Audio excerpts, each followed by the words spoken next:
আমার ওয়ালেটটা আমি খুঁজে পাচ্ছি না, কোথায় রেখেছি? কে দেখেছো নাকি, না নিয়ে চলে গেছো কেউ? বাবা তোমার ওয়ালেটটা তো বিছনার মধ্যেই। কোথায় কোথায় আমি দেখতে পাচ্ছি না। সামনে দেখো, এই যে রাখা। আচ্ছা বাবা আমি দেখতে পারিনি রে। থ্যাংক ইউ আমি আসি। বাবা তুমি কি করছো? আরে আমার মোবাইলটাই খুঁজে পাচ্ছি না, জানিস আমি আধা রাস্তা থেকে আবার ঘুরে আসলাম, সকালে তুমি বসে এখানে মোবাইল দেখছিলাম। একটু কল করতো বাবা, আমার মোবাইলটা কোথায়?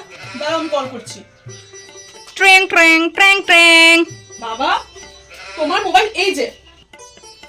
আরে না রে বাবা, ভুল হয়ে গেছে। ঠিক আছে ওকে বাই বাই। মোবাইলের চক্করে চাবিটাই রেখে চলে গেল। বাবা চাবিটা তো নিয়ে যাও। ও আমি তো চাবি ছাড়া যেতেই পারবো না। আসি হ্যাঁ। থ্যাংক ইউ বাবা, থ্যাংক ইউ। কি যে হবে বাবা, সবকিছু ভুলে যায় বাবা। আরে কেউ আমার চশমা দেখেছো কি? আমার পেপার পড়তে পারছি না। বাবা তোমার মাথার উপরে দেখো চশমা লাগানো আছে। আরে বাবা বয়স হয়ে যাচ্ছে না, তার জন্য ভুলে যাচ্ছি জিনিসগুলো। ভীষণ গরম বাইরে। মা এক গ্লাস জল আনতো। এ নাও জল।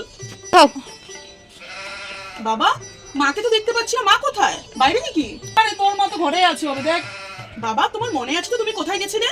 মাকে নিয়ে বাজারে গিয়েছিলে। আরে মা বাজারে দত্তবাবু পেয়ে গেছিলাম, তার সাথে কথা বলতে বলতে আমি ভুলে গেছি তোর মাকে। তুমি মাকে বাজারে রেখে এসে পড়েছো? হ্যাঁ আমি যাচ্ছি, নিয়ে আসছি। স্যান্ডেলটা তো পরে যা। আসছি স্যান্ডেল পরে। যে নিজের স্ত্রীকে ভুলে যেতে পারে, তো সবকিছু ভুলে যেতে পারে।